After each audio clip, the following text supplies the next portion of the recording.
ప్రకాశం జిల్లాలో దారుణ ఘటన వెలుగు చూసింది. ఏడాది తర్వాత హత్య కేసులో నిందితుడిని పోలీసులు అరెస్ట్ చేశారు. ఇన్సూరెన్స్ డబ్బుల కోసం తోడబుట్టిన అన్నే చెల్లెల్ని కిరాతకంగా హత్య చేసి యాక్సిడెంట్ గా నమ్మించాడు. చివరకు పోస్టు మార్టంలో హత్య వెలుగు చూసింది. వివరాల్లోకి వెళితే కాటూరువారు పాలెయానికి చెందిన అశోక్ రెడ్డి, సంధ్యలు అన్నా చెల్లెళ్లు. అశోక్ రెడ్డి రియల్ ఎస్టేట్ వ్యాపారం చేసి అప్పుల పాలయ్యాడు. సంధ్యకు పెళ్లైనప్పటికీ అనారోగ్య కారణాలతో భర్త నుంచి విడాకులు తీసుకొని అన్న అశోక్ రెడ్డి ఇంట్లోనే ఉంటోంది. తీవ్ర ఆర్థిక ఇబ్బందుల్లో ఉన్న అశోక్ రెడ్డి పక్కా ప్లాన్తో చెల్లెలి పేరుతో పలు ఇన్సూరెన్స్ కంపెనీల్లో ఆమెకు 1.13 కోట్ల రూపాయల వరకు జీవిత బీమా చేయించాడు.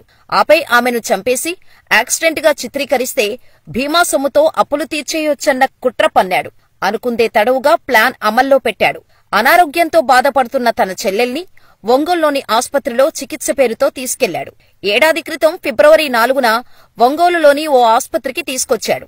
తిరిగి స్వగ్రామం కనిగిరి మండలం పునుగోడుకు వచ్చే క్రమంలో దారి మధ్యలో చెల్లెలు సంధ్యకు మత్తుబిళ్లలు ఇచ్చి అపస్మారక స్థితికి వెళ్లేలా చేశాడు.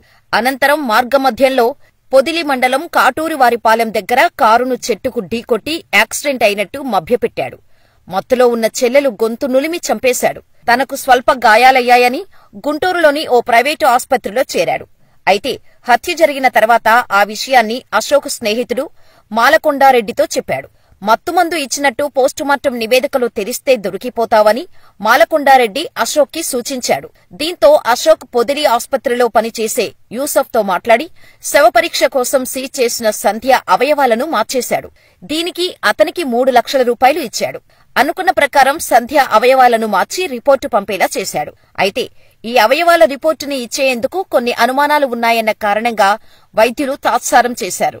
కొన్నాళ్లు గడిచిన తర్వాత పోస్టుమార్టం రిపోర్టు కోసం అశోక్ రెడ్డి వైద్యులను ఒత్తిడి చేయడం ప్రారంభించడంతో అశోక్ రెడ్డి ప్రవర్తనపై పోస్టుమార్టం చేసిన వైద్యులకు అనుమానం రావడంతో పోలీసులకు సమాచారం అందించారు. పోలీసులు అశోక్ రెడ్డిపై నిఘా పెట్టారు.